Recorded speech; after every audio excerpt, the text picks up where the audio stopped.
Boa noite a todos, bem-vindos. Boa noite aos que nos acompanham pela internet. Hoje a gente vai falar sobre um tema que foi discutido já, que foi exposto, já conversamos sobre isso, dividimos esse estudo em inglês. Então, os que já assistiram em inglês também vão ter uma overdose. Mas eu acho que é uma mensagem para a gente que talvez estejamos tendo que estudar isso melhor, entender, compreender isso melhor, como é que funcionam esses vícios e paixões. E por que mudar, né? Bom, esse tema ele foi aprofundado, foi apresentado em março, lá em Miami, no evento da Federação, em que Alberto Almeida explorou esse tema. E os que foram lá vão lembrar desse slide aqui. Ele mostrou um barquinho que anda no meio do rio, esse seria a seguir a virtude, e o que seria o excesso e o que seria demais, quais as consequências. E ele explorou isso com as leis morais que estão no Livro dos Espíritos, na terceira parte, e ele foi falando cada uma das leis morais, foi dando as diretrizes, o que acontece se a gente se desvia para menos e para mais, quais são as possibilidades, né? E o que fazer. Convido a todos, está no YouTube, convido a todos a assistirem, porque é muito interessante. Para não ficar repetitivo, eu fui procurar alguma coisa não baseado na palestra dele, porque isso todo mundo pode assistir, né? Pode ver. Bom, essa palavra vícios vem do latim vitium, que significa falha ou defeito, no latim. Então, seria assim, um hábito, eles definem como um hábito repetitivo, tem que fazer várias vezes, não é que fez uma vez, já viciou, não.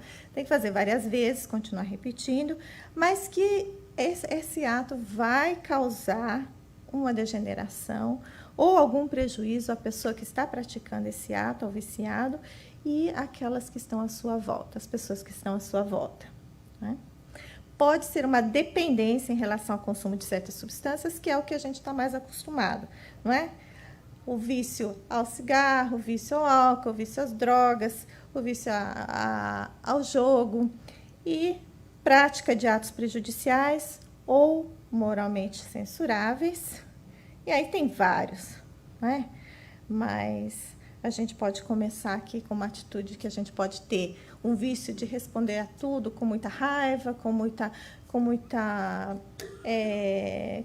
violência, que de uma tal forma que aquilo se torna tão parte de nós que qualquer coisa que acontece a gente já responde de uma forma com mais raiva. Disso até, né, ao uso da nossa palavra, que pode ser de uma forma extremamente boa, como também pode ser de uma forma extremamente abusiva, né? A forma abusiva nós chamamos de vício. Fofoca, sabiam que é vício? Não. Mas fofoca, maledicência, muitas vezes, se nós não nos controlamos, vira um vício, né? Vamos lá encontrar no domingo para a gente falar mal dos outros. Prática de atos prejudiciais ou moralmente censuráveis, ou um mau hábito, um hábito que a gente vem carregando, não é? E está causando prejuízo à nossa pessoa e às pessoas que estão à nossa volta. Bom, a parte material é fácil a gente perceber, né? Tá fumando, assim, você vê, é físico, é material. A parte moral, já precisamos prestar um pouquinho mais de atenção, não é verdade? O que eu estou fazendo, o que eu estou pensando. Hoje em dia está difícil, porque pensar já é um problema, né? A gente já tem que prestar atenção. Você sentir, já tem que prestar atenção.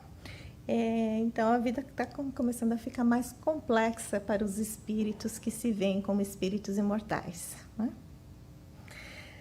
Mas os espíritos vão nos dizer que um dos maiores problemas que vão causar esses vícios é o interesse pessoal. Está lá no Livro dos Espíritos, na última parte, em que ele vai falar sobre virtudes e vícios. Kardec vai falar sobre virtudes e vícios. Ele vai falar que um dos maiores problemas que a gente tem ainda nessa nossa fase é o interesse próprio. O interesse próprio também pode ser chamado de egoísmo. Não é? Isso é meu, eu olho, é meu, eu acho que é meu. Sabe aquela fase que é? Já nem lembro mais, gente. Há 1 ano, 2 anos, qual é a fase da criança que tem isso? Se eu falo que é meu, se eu acho que é meu, se eu quero, é meu. A fase do me and mine. Engraçado que na fase espiritual também a gente tem isso. Né? Essa infância espiritual, a gente olha, eu quero, é meu, eu olho, é meu, eu penso que é meu. Aí a gente fica fazendo assim, pode deixar, Deus, deixa comigo. Eu sei o que é melhor para mim. Né? Pode deixar que eu vou fazer do meu jeito.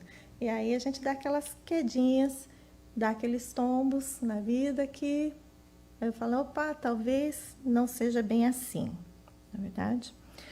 Mas nós vamos ver aqui uma questão dos vícios. Aqui nos Estados Unidos existe um serviço de administração que trata de substâncias de abuso. E eles dizem que de mais de 41 mil por ano que acontece de suicídios que acontecem nos Estados Unidos, 20% estão relacionados com álcool, com alcoolismo. Eles vão falar que perto de 1 em 12 pessoas em adultos nos Estados Unidos tem um vício desses que a gente consegue ver mesmo, dos físicos, drogas, álcool. E com relação ao suicídio, aqueles que estão em risco, existe um estudo estatístico em que o alcoolismo ele não é ligado como causa, mas ele está ligado com o suicídio. Né? E nas prisões, os casos de prisões por violência, por roubo, por drogas, por distúrbio de ordem pública, tem uma porcentagem de quase 20% ligado também ao alcoolismo. Então, para as prisões, para os suicídios, para os problemas de ordem social, o vício ainda está prevalente em uma grande porcentagem deles. Bom, então, onde é que começam esses vícios? Não é? A gente começa a se perguntar, poxa, tem o vício não só de drogas, mas os meus vícios mentais, os meus pensamentos negativos, a minha vontade a minha ira, a minha resposta violenta para as coisas. Onde é que está o início disso, a origem disso?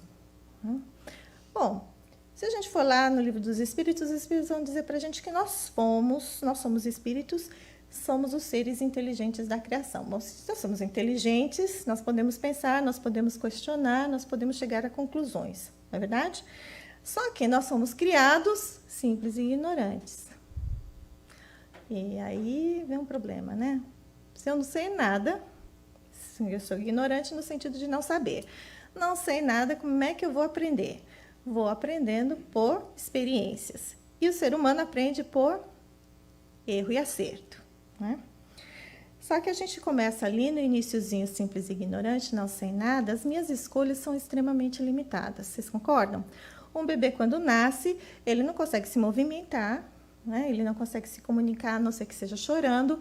E aí ele tem fome, ele chora, ele precisa de trocar a fralda, ele chora. E a mãe que se deu um jeito de descobrir o que é o problema. Né? Tanto é assim que a gente se acostuma tanto com o chorinho que a gente já fala assim, tá com sede, tá com fome, precisa trocar a fralda, vai lá ver, né? Quando teu pai, quando tá com fome não tem jeito. Mas só pelo choro a mãe já sabe o que é que a criança está precisando. Mas a criança em si, o espírito infantil, ele mal sai do lugar. Não é? Malemar sai da sua caverna, vai lá caçar um bichinho para ele comer e volta. né? Descobre o fogo, já foi uma grande descoberta. Mas vejam que as escolhas, elas começam simples, né? Limitadas, e depois, conforme nós vamos evoluindo, o espírito vai crescendo, ele vai tendo mais poder de escolha também. Concordam? Conhecimento, então precisa estudar, precisa aprender, precisa passar pelas experiências e precisa analisar, não é? Chegar a certas conclusões, ter a sua forma a sua caminhada no sentido de aumentar a sua sabedoria, certo? Mas precisa se desenvolver moralmente também, não é? Porque as escolhas vão ficando assim. Por exemplo, eu posso ter uma pessoa que ela é extremamente conhecedora, conhece muito sobre um determinado assunto, tem o poder da palavra, convence as pessoas, vende o seu peixe super bem, mas a moral, zero. O que vai acontecer? Ela vai vender o seu peixe, não é? E vai ficar com tudo para ela. E não vai entregar o peixe. Já passaram por situações assim? Aí a moral vai melhorando, não é? Então eu consigo melhorar também a minha qualidade do que eu dou e do que eu recebo, não é verdade? Mas tenho aqui sempre as minhas escolhas. Tem esse livre, essa coisa maravilhosa que Deus deu para a gente, chamada livre-arbítrio. Só que esse livre-arbítrio, a gente pensa assim, eu tenho a liberdade de fazer o que eu quiser. Vai? Não, sinto muito, não vai. Sinto lhe informar. Nós temos certas limitações que são devidas ao quê? Ao nosso conhecimento. A gente não, né? Às vezes você não fala a língua de um local, você fica limitado aqui a ter informações, você tem que pesquisar, você tem que ver o mapa se você não conhece o lugar, né? Às vezes você chega lá em São Paulo, por exemplo, a rua para no meio, ou no meio do quarteirão fica contramão, você não pode mais seguir, tem que dar a volta, né? A vida é assim também, certo? Conforme nós vamos fazendo as nossas escolhas, nós vamos chegando a certas situações em que às vezes a gente tem que dar meia volta, mudar de caminho, porque o livre-arbítrio nos levou a uma situação que não era a mais favorável, né? Nós chamávamos isso de pecado. E pecado tem o sentido hoje, o Haroldo Dutra diz que pecado é um errar o alvo. Bom, se eu não sei, fui criado simples e ignorante, errar o alvo faz parte do aprendizado, não faz? Então, não tem porquê você queimar no inferno pela eternidade por ter errado o alvo, certo? Então, essa questão também, nós vamos pensando, nós vamos questionando, nós vamos chegando a situações em que, não é queimar no inferno eternamente, eu, enquanto eu estiver fazendo alguma coisa que estou errando o alvo, vou continuar sentindo essa dorzinha para me chamar de volta, né? Para mudar o alvo, para fazer algo diferente, para mudar as minhas atitudes. Bom, então, por que mudar? Primeiro, porque está doendo, né, gente? A dor é uma senhora professora. Dor, você muda rapidinho. Eu estava contando hoje mais cedo que meu pai teve um problema de diabetes, um problema de coração. Aí era assim, ou você para de comer doce e vai fazer exercício, emagrece, perde peso, ou você morre. Na hora. Em 2 meses ele estava nos tranques. E vivo. Oi? Tem pessoas que não mudam, mas isso não faz parte da escolha. Faz parte da escolha. A dor continua, não é? O sofrimento é uma escolha, mas a dor continua, a enfermidade piora, aí vai ter outras consequências piores por ter escolhido seguir naquele caminho. Mas isso é questão de tempo só, né? Vai ter uma hora que vai voltar. Mas uma das razões para mudar, pode ser também. Mas então, nessa origem, é um processo, na realidade, é um processo de aprendizado. Né? No começo a gente continua repetindo, porque nem percebe que o que está fazendo não está dando certo. Mas, se todos os espíritos tivessem sido criados perfeitos, não teriam mérito de desfrutar essa jornada, não é? Nem o desafio e nem vencer o desafio. Como é que você vai passar por essa experiência? Inequidade é necessária para o desenvolvimento da nossa própria personalidade. Se fosse tudo igual, imaginem, tudo aqui é espírito de luz, é ou não é? Mas imagina que se todo mundo sabe que todos são espíritos de luz, como é que você vai saber a diferença? Só tem luz. Você vai saber o que é luz? Não é? Essa dualidade da gente ensina para nós certas coisas. Lá do outro lado não tem quente e frio, não tem alto e baixo, não tem gordo e magro. Né? Como é que a gente vai saber essas diferenças do que são as coisas que funcionam para nós, que nos fazem bem, que nos fazem crescer, daquilo que nos limita e nos para, se eu não passar por essa experiência, não é verdade? Então, aprender a usar esse livre-arbítrio, ele vai se desenvolvendo com a aquisição da consciência. Né? Eu vou passando por um momento de dor, opa, mudo, aqui está melhor. Mas esse melhor, às vezes, pode enganar a gente também, porque senão não teria vício em droga. Não é? A pessoa que experimenta pela primeira vez tem a primeira sensação de prazer, porque certas substâncias químicas atuam no nosso cérebro em regiões que dão prazer. Só que com o tempo, o que acontece? Elas acabam comprometendo o sistema, não é? O nosso sistema nervoso. E aí, às vezes, a gente precisa de mais drogas só para a gente se manter no basal, assim, no normal. Não é nem para sentir prazer, é para não sentir o sofrimento da falta. E aí a gente vai vendo que a coisa, ao invés de construindo, está destruindo. Né? Então, isso é uma forma, assim, mais ou menos, uma receita de a gente mais ou menos perceber se o que a gente está fazendo está dando certo ou não. Estamos nos construindo ou estamos nos destruindo? Né? O tempo vai mostrando para a gente. Então, conforme a gente vai entendendo melhor, conforme a nossa consciência vai melhorando, vai aumentando, as nossas escolhas vão se tornando mais sábias, não é? Mais construtivas.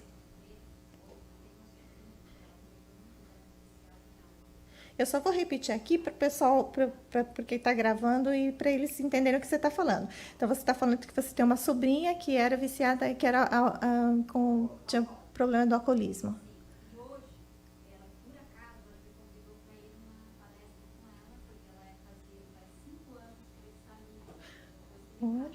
E hoje ela te convidou para uma palestra, porque faz 5 anos que ela não tomou. E daí eu até mandei a foto para ela, falando, não deu para mim ir com você, mas eu vim numa palestra.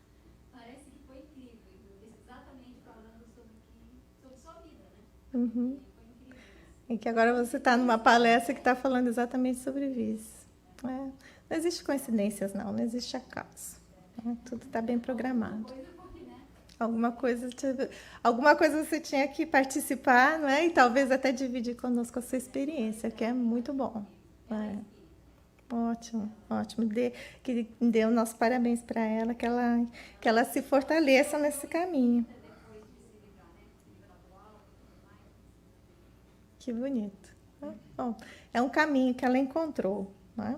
Mas acho que essa força de vontade, porque é preciso muita força de vontade para a gente conseguir vencer essa vontade que nós temos, porque não é simples, o vício não é simples assim, não é uma coisa, existe uma alteração biológica mesmo, que uma dependência que não está só no físico, está também no perispiritual, né? Então, o mudar primeiro para a gente conseguir diminuir a nossa dor, para a gente, né, aprender a escolher os nossos caminhos melhor, de uma forma mais construtiva, e claro que para a gente se libertar. Né? Quando a gente conhece a verdade nos liberta? Sim, a verdade nos liberta para algo melhor, para algo mais construtivo, para o nosso caminho em direção ao mais alto. Então, vamos entrar agora nas paixões. Isso está na questão 907 do Livro dos Espíritos, em que ele vai falar assim, olha, mas a paixão é uma coisa natural do ser humano. Então, isso e muitas vezes não pode ser uma coisa boa. E os espíritos vão dizer sim, a paixão pode ser uma coisa excelente, pode nos levar a conquistar grandes coisas, pode ser aquela, né? Mas o problema é quando é exagerado. Então, você tem esse desejo, essa necessidade exagerada, além do normal, é o abuso que é o problema, né? É o abuso que as faz más, mas que ela pode ser, sim, uma alavanca para aumentar o nosso poder de conquistar as coisas, né? Então, ela pode ajudar, né? Encontrar as nossas paixões. É muito importante saber por que a gente faz as coisas, porque lutar pelas coisas que nos dá prazer, que nos faz mais forte, e entender como usar essa alavanca, sem exageros, né? Usar a nossa força para conquistar essas coisas com serenidade, com consciência, sem estar aí à mercê das forças que nos fazem perder perder a noção, não é? Você utilizar de violência para conseguir alguma coisa que você acha que lhe é de direito, já é um abuso, né? Então, se vocês lembram do barquinho lá, do barco do Alberto Almeida, ele vai falar que existe esse caminho do meio, que é, né, ele chama do meio do rio, a gente chama aqui o Aristóteles fala que a virtude está no meio, e se a gente for seguir a Goldilocks, a historinha da Goldilocks com os 3 ursos, né, ela também vai falar que existe um pratinho que é muito, muito pequeno, tem outro que é muito grande demais e tem aquele tamanho que é certinho para ela, né? E se a gente for ver isso em termos de virtudes, existe aquilo que, por exemplo, a coragem, né? A coragem como virtude. Se eu tiver muito pouco, eu fico uma pessoa covarde, não saio de casa. E se eu tenho demais, fica temeroso, porque eu me atiro do 15º sem pensar, assim, porque eu não tenho medo, né? O excesso, né? O respeito, se eu tenho de menos, posso entrar numa questão de desrespeito. Se eu tenho demais, posso entrar na questão da idolatria. O discernimento, se eu tenho muito pouco, posso entrar numa questão de estupidez.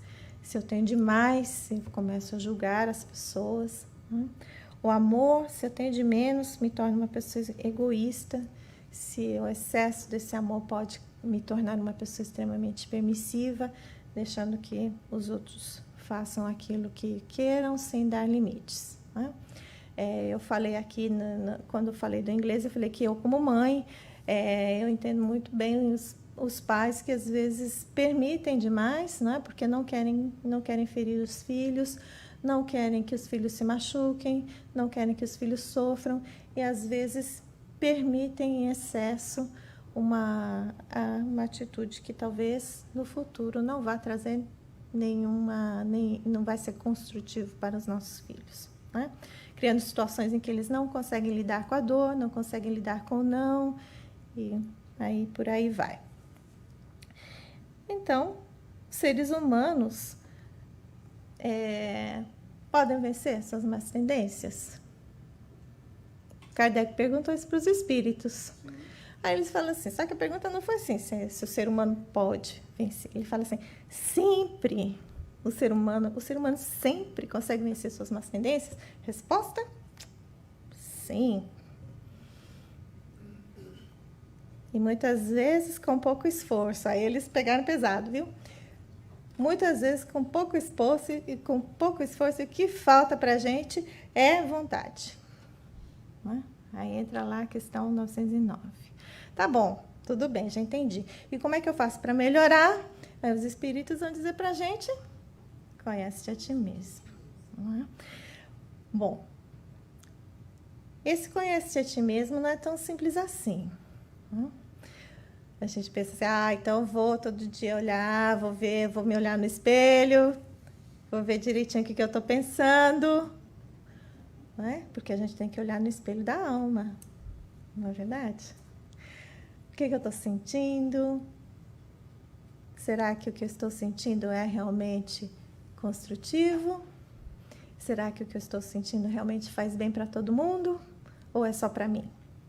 Será que o que eu quero é bom para todos ou só é bom para mim e para os meus filhos, para minha família? Né?